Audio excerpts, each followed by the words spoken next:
You're watching Thrifty Kaniffy. Hello everyone and welcome to Thrifty Kaniffy. Today we have a review of two knives for you. The first from the classic Carbon series from Rough Ryder. Here's your box.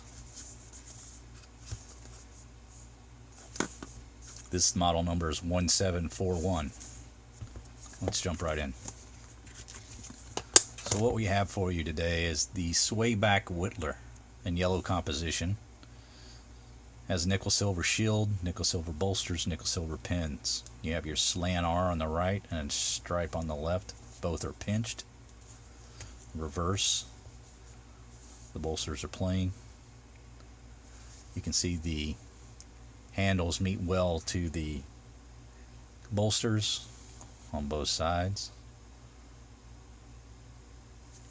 Here's a look at the blades. No blade rub to speak of. Here's the springs. Handles meet well to the liners, which are brass. And you've got this heat treated spring that meets, split spring that meets down here to create a double spring for the main blade and the one of the two secondary blades. So at the front of the knife, you've got a nail nick in front for the pin blade, and then the larger nail nick is the main blade, which is a Wharncliffe blade. You've got the RR tang stamp on that blade, and an RR tang stamp on that blade as well. This knife has half stops, and let's see the back.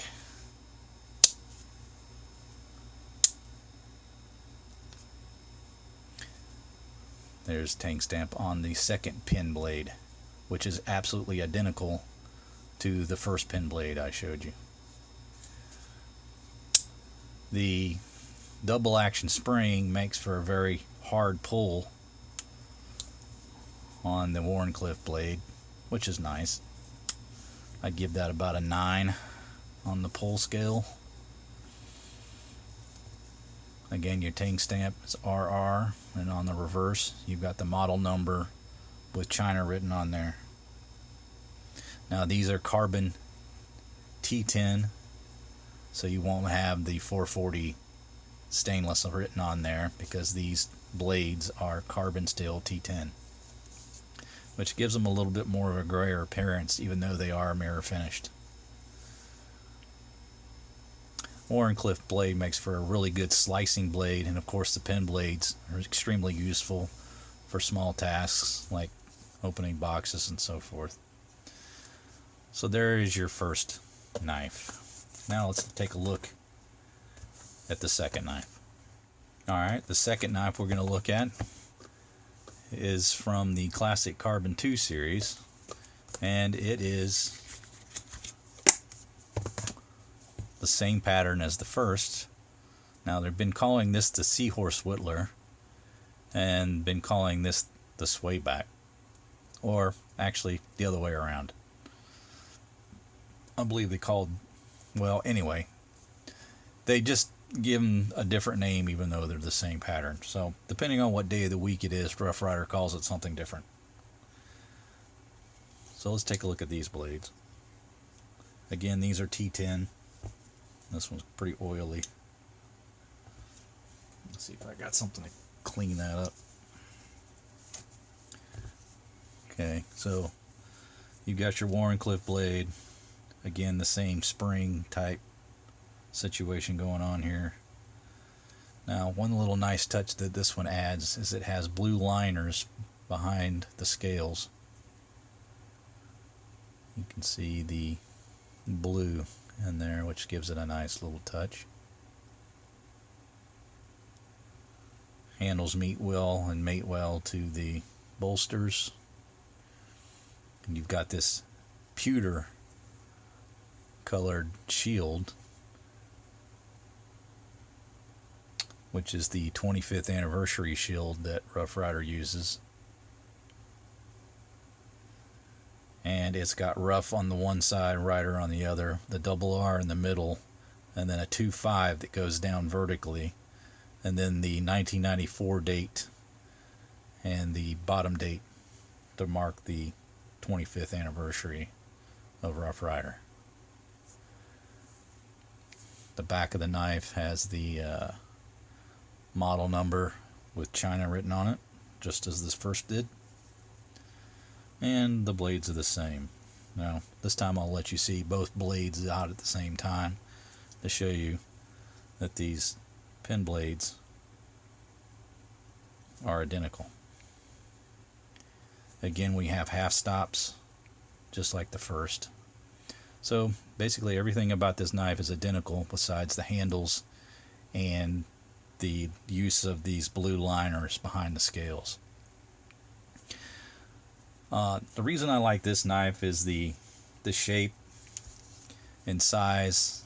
It's very similar to the handle size of a sow belly. These are 3 and probably about 5/8, just shy of 3 3/4 in length.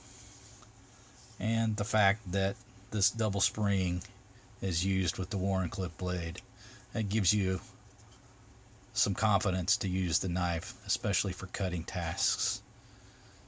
It's about a 3-fin grip with just a hang off at the pinky, and it just has a nice choil there if you really need to choke up. But in either position, it's a pretty comfortable knife to use. So, dinner party or something like that, for slicing up some cheese or doing some whittling, whatever you like. It's a really good slicing blade and a really good everyday carry knife. This is definitely in my rotation. I use a slip with this black one to try to keep it nice, and it goes along with my sow bellies very well. The only thing though, with this double pull, you will have a pull of about 9, like I say, so it's not the easiest knife to open, and you're definitely going to need to concentrate when you're opening it for your own safety. So there you have it, guys. I really enjoy this pattern. I hope that they continue to make more. I believe these are the only 2 that have ever been made by Rough Ryder, and I hope it's one that they continue to make. Now, these series are fairly modern series. In other words, they've been released fairly recently. Obviously, with the reverse R bolsters, these are knives that aren't very old, so I would expect that they continue to release more of these knives. Now, again, these are both T10 blades for both series, so maybe they'll only release those in T10. That's going to do it for me today, guys. You guys take care.